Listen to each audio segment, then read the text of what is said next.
अस्सलाम वालेकुम, कैसे हैं आप सब? उम्मीद करते हैं सब खैरियत से होंगे। तो आज हम आपके लिए लेकर आए हैं बीफ की बहुत ही मज़ेदार और चटपटी सी नहारी। नहारी का मतलब ही होता है नहार मुँह खाई जाने वाली।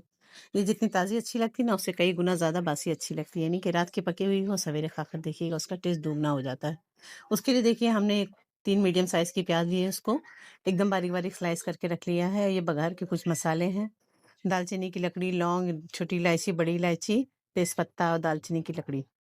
और ये कुछ खुशबू के मसाले हैं, उसमें हमने लिया है 6 से 7 छोटी इलायची, 1 बड़ी इलायची, उसका छिलका निकाल के फेंक डिस्कार्ड कर देंगे और सिर्फ़ उसके बीज लिए हैं हमने। और छोटा-सी बादियान का फूल है, 4 से 6 लौंग है और एक छोटा जो टुकड़ा जो है जावित्री का है और 1 चने की दाल के बराबर हमने जायफल लिया है और एक आधा चम्मच काली मिर्च और कुछ टुकड़े दालचीनी के लकड़ी के। ये हमारा खुशबू का मसाला है, ये ड्राई ड्राई पिसेगा यानी कि ये ऊपर से पड़ेगा।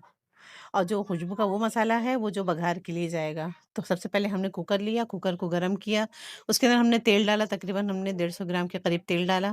तेल डालने के बाद में जो हमने 3 प्याज़ मीडियम साइज़ की ली थी, स्लाइस करके, उसको अच्छे से उसका पहले बरिस्ता बना लेंगे। तो सारी प्याज़ करके उसको डाल देंगे, जब तक कि प्याज़ हमारी गोल्डन ब्राउन होगी, तब तक कि हमने गोश्त धोकर छन्नी में रख दिया था, यानी अच्छे से उसका पानी बिल्कुल ड्राई रोस्ट हो जाए। हमने आधा किलो बगैर हड्डी का गोश्त लिया है और ऊपर से हड्डी हमने डलवा ली थी। आप चाहें तो हड्डी वाली भी ले सकते हैं, ये आपकी मर्ज़ी है।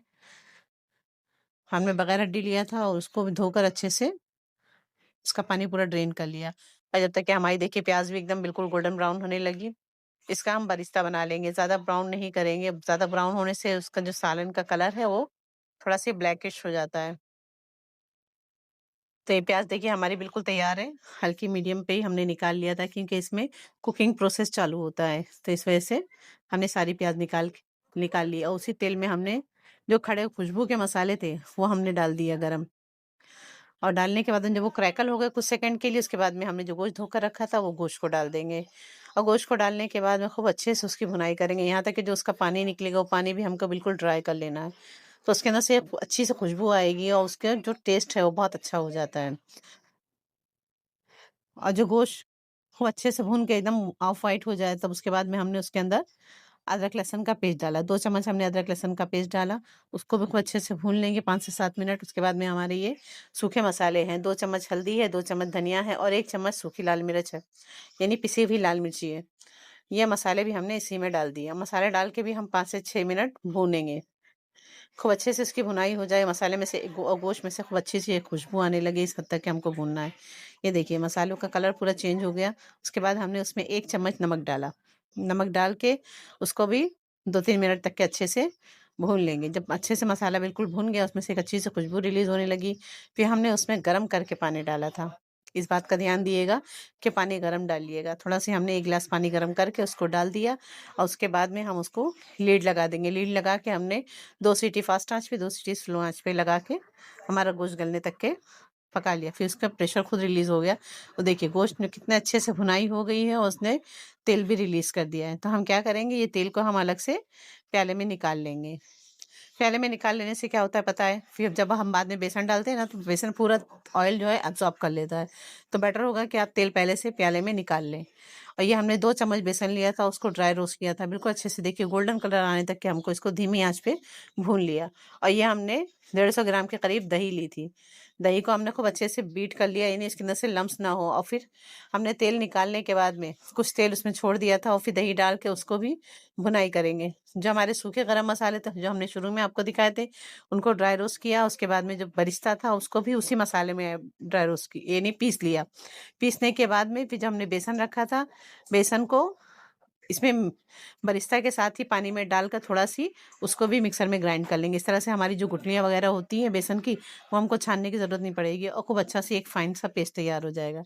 ये देख रहे हैं बिल्कुल अच्छा से एकदम हमको नहीं डबल मेहनत की ज़रूरत ही नहीं है। और जब हमारा दही डाल के भी मसाला भुन गया, उसके बाद में हमने जो बरिस्ता, प्याज़ और गरम मसाले, इन सब का जो हमने पेस्ट बना लिया था, ये हम उसमें ऐड कर देंगे। और फिर हमने मिक्सर की बाटी का जो थोड़ा बहुत लगा था, उसको भी धोकर अच्छे से इसमें ऐड कर देंगे। प्याज़ हमारी पहले से भुनी हुई है, बेसन भी भुना हुआ है और खड़े गरम मसाले वो तो खुशबू के होते हैं, तो हमको इसमें अब भुनने की ज़रूरत नहीं है। इसके बाद हम इसमें डायरेक्टली पानी लगा देंगे। तो जो मिक्सर की बाटी थी उसको भी धोकर पानी डाला और थोड़ा अपनी पानी और डाल के यानी अपनी कंसिस्टेंसी एडजस्ट करेंगे और फिर हमने 2-3 हरी मिर्च ऐसी ही मोटी-मोटी काट के डाल दी। नाहारी में हरी मिर्च ना पड़े तो ना उसका लुक अच्छा आता है, ना ही देखने में अच्छी लगती है, ना ही खाने में मज़ा आता है। नाहारी का मतलब है थोड़ी-सी चटपटी, थोड़ी-सी स्पाइसी और उसकी कंसिस्टेंसी आप अपने हिसाब से रखिएगा। हमें पतली नाहारी पसंद है, हमने पतली नाहारी रखी थी और उसको उसकी कंसिस्टेंसी देखिए हमने पतली रखी, उसके बाद में हमने इसमें लज़्ज़त-ए-ताम के 2 पैकेट डाले, यानी 1 बड़ा चम्मच भर के हमने इसमें लज़्ज़त-ए-ताम डाला। लज़्ज़त-ए-ताम के बिना नहारी अधूरी है। नहारी का मसाला इसको कहते हैं, ये यूपी में आसानी से मिल जाता है, लखनऊ, कानपुर की तरफ। अगर ना हो तो आपके पास हो तो ज़रूर डालें और ना हो तो आप स्किप कर सकते हैं। और फिर हमने हरा धनिया काट के डाला और ये हमारी नहारी पक के बिल्कुल तैयार हो गई। अब हम उसको सर्व करके दिखाते हैं अदरक की लच्छू, हरी मिर्च के साथ में। और जब हमारी नहारी बिल्कुल फाइनल हो जाएगी, हरा धनिया डालने के बाद में, हमने उसमें 1 ढक्कन केवड़े का डाला, यानी 1 बड़ा चम्मच केवड़े का। और उसके बाद में हमने नहारी सर्व की, हरा धनिया, हरी मिर्च, अदरक के लच्छू और लीमू के साथ। और इसकी रोटी की जो जोड़ बनता है, वो बनता है ख़मीरी रोटी के साथ और बघारे चावल के साथ। एक बार आप भी इस तरह से ट्राई करिएगा और बना के ज़रूर खाइए और अपनी फीडबैक हमें देना ना भूलें और दुआओं में याद रखें और please like, share and subscribe करना ना भूलें। अल्लाह हाफ़िज़।